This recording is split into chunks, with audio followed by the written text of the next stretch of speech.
ఓం శ్రీమాత్రే నమః. నమస్కారం అండి. ఎలా ఉన్నారు అందరూ? బాగున్నారా? మీరందరూ ఆనందంగా సంతోషంగా ఉండాలని అమ్మవారిని ఎప్పుడూ కోరుకుంటూ ఉంటాను.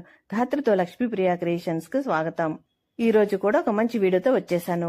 కార్తీక మాసము 7వ రోజు శుద్ధ సప్తమి. ఈ రోజు నిషిద్ధ ఆహారము, పంటితో తినే వస్తువులు. ఈ రోజు చేయవలసిన దానాలు పట్టుబట్టలు, గోధుమలు, బంగారము.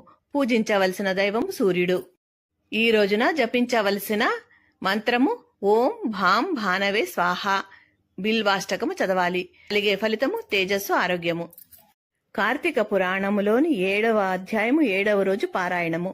శివకేశవార్చన విధులు. వశిష్ఠుల వారు జనక మహారాజుకి ఇంకా ఇలా బోధించిరి. రాజా, కార్తీక మాసం గురించి, దాని మహత్యము గురించి ఎంత విన్నను తనివి తీరదు. ఈ మాసంలో శ్రీ మహావిష్ణువు సహస్ర కమలాలతో పూజించిన వారికి వారి ఇంట లక్ష్మీదేవి స్థిర నివాసం ఉంటుందట.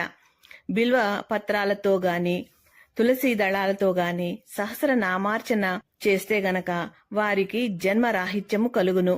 కార్తీక మాసంలో ఉసిరి చెట్టు క్రింద శాలిగ్రామం ఉంచి భక్తితో పూజించిన ఎడల వారికి కలుగు మోక్షము చెప్పనలవి కానిది.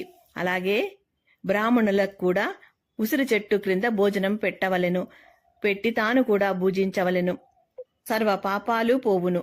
ఈ విధంగా చేస్తే కార్తీక స్నానాలు, దీపారాధన చేయలేని వారు ఉదయం సాయంకాలం ఏ గుడికైనా వెళ్లి భక్తితో సాష్టాంగ నమస్కారం చేసిన వారి పాపాలు నశించును. సంపద కలవారు శివకేశవుల ఆలయానికెళ్లి భక్తితో దేవతార్చన చేసి దాన ధర్మాలు, యజ్ఞ యాగాదులు చేసినచో అశ్వమేధ యాగం చేసిన ఫలితం దక్కును. అలాగే వారి పితృదేవతలకు కూడా వైకుంఠ ప్రాప్తి కలుగును. శివాలయమందు గాని విష్ణాలయమందు గాని జెండా ప్రతిష్ఠించిన వారికి యమకింకరులు దగ్గరికి కూడా రాలేరు. సరికదా? పెనుగాలికి ధూళి రాలినట్లు కోటి పాపాలైనను పటాపంచలైపోవును. ఈ కార్తీక మాసంలో తులసి చెట్టు వద్ద ఆవు పేడతో అలికి వరి పిండితో శంకు చక్ర ఆకారాలలో ముగ్గు పెట్టి నువ్వులు పోసి దాని మీద ప్రమిద ఉంచి దాని నిండా నువ్వుల నూనె పోసి వత్తిని వేసి వెలిగించాలి. ఈ దీపము రాత్రి పగలు అలానే వెలుగుతూ ఉండవలెను. దీనినే నందాదీపం అని అంటారు. ఈ విధంగా చేసి నైవేద్యము పెట్టి కార్తీక పురాణము చదివిన ఎడల హరిహరాదులు సంతోషించి కైలాసమునకు పంపెదరు.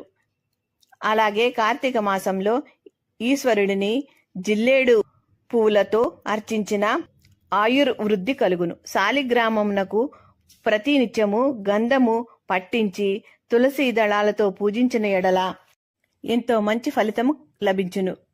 ఏ మానవుడు ధనము బలము కలిగి కార్తీక మాసమందు పూజాదులు చేయరో ఆ మానవుడు మరు జన్మలో సునకముగా జన్మించి తిండి దొరకక ఇంటింటా తిరిగి కర్రలతో దెబ్బలు తింటూ నీచమైన స్థితిలో చచ్చును. కావున కార్తీక మాసము నెల రోజులు పూజలు చేయలేని వారు ఒక్క సోమవారమైనా చేసి ఆ శివకేశవులని పూజించాలి. ఇలా చేస్తే మాస ఫలితము కలుగును. కావున ఓ జనక మహారాజా, నీవు కూడా ఈ వ్రతాన్ని ఆచరించి తరించుము అని చెప్పాను. ఇట్లు స్కాంద పురాణాంతర్గత వశిష్ఠ ప్రోక్త కార్తీక మాహత్య మందలి 7వ అధ్యాయము సమాప్తము. 7వ రోజు పారాయణము సమాప్తము. 8వ రోజు పారాయణములో కలుసుకుందాం.